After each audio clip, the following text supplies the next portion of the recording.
Peace and love. Second Thought, Grace Scott, one half for the two. Just wanted to come today a little different. Just wanted to come with some little bit of insight.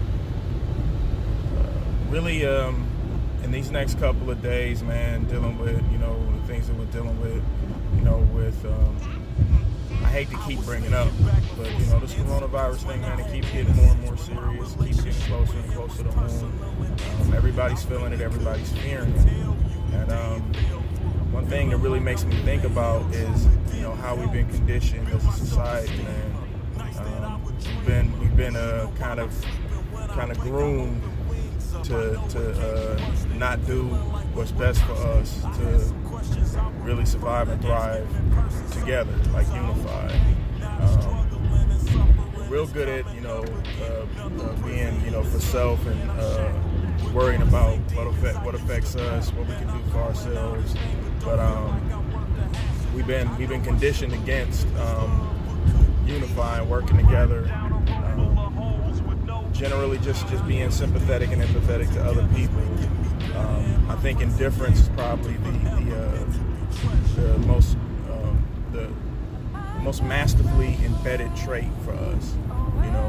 Through social media, through television, through misinformation.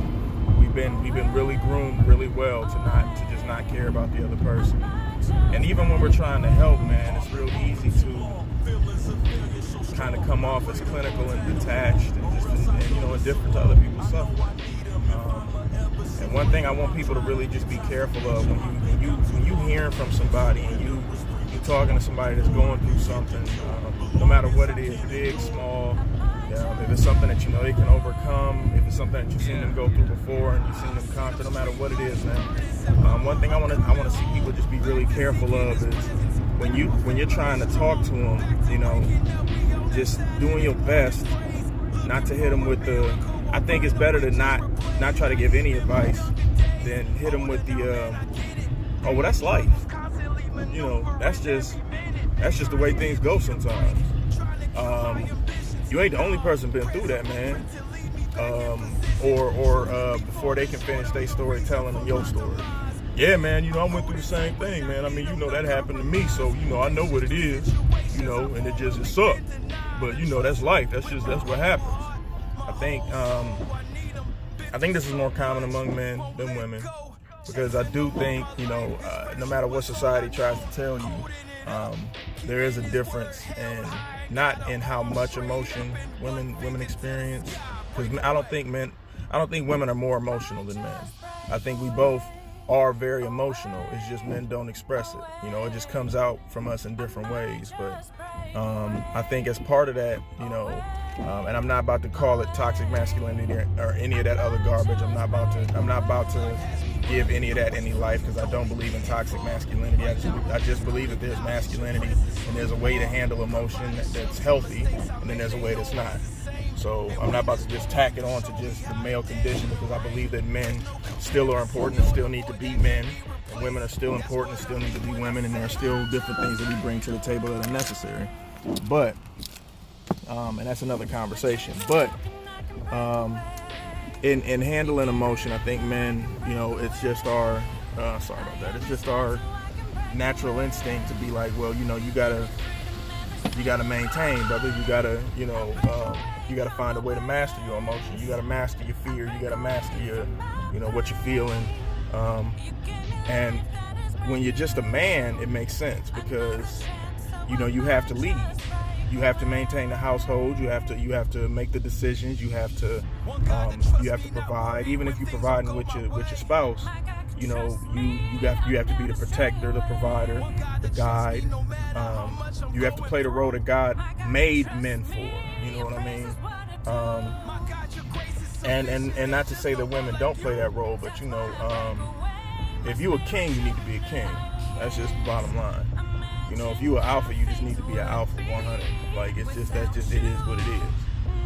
And men, being that we have to play that role, it's only so much a distraction we can afford before it starts to affect our ability to perform and play the role that we're placed in, that is so vital. And don't let nobody tell you it's not. Don't let nobody tell you you need to change. But to play the role that's so vital, you have to master those feelings. And so in being conditioned to that, men, we switch that on. The problem is when you're a man that other people come to, including other men. When you're somebody that is trusted with giving advice, when you're entrusted with, when a person comes to you, man, they're trusting you to either give them insight, give them input, give them advice, or just to listen. You might just be a cold listener. Some people aren't coming to you with a problem they need you to fix. They just coming to you with a problem they need you to hear. And you gotta be really careful. And it's really another part of humility. The Bible says that the Lord abhors a proud person. He abhors. I had to look that up. It just means it means basically to be disgusted by. Like, you can't even be in the room with a proud person. God hates to see people that are too proud and won't rely on Him, won't humble themselves. And I think a large part of knowing how to hear another person's problem is humility. You can't put yourself in every scenario, in every situation that someone else is going through, and you can't try to shoo away their problems by saying, well, you're not the only person that's going through it. No one is the only person who's ever done anything. You're not the first until you're the first. Period. You're just not. Like, unless someone can confirm for you that you're the first person to experience something, you're just not the first person to experience something. You're not the first person to be hurt. You're not the first person to experience grief, loss, pain. That ain't nothing new under the sun. That's true. Ain't nothing new to God. But ultimately, what you're experiencing is what you're experiencing. The moment that you're in is the moment you're in. So I can't say that what they experienced is what you experienced, because they've never been you going through what you're going through. The same two of the same people can go through the same thing and experience it a completely different way. That's why something that one person that experiences a loss, like one person might experience losing their spouse or losing a child, and be able to seek God in it, rise above it, use it to fuel their life, use it to move forward. And another person might go through a situation like that, go through the same thing, same year, same time, and kill themselves because they can't live with it.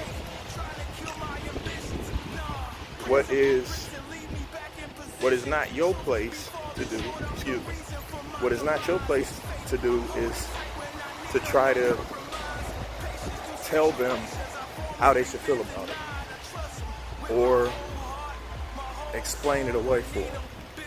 That ain't your place. If they coming to you, if you don't know what to say, say that. Say that. Be honest.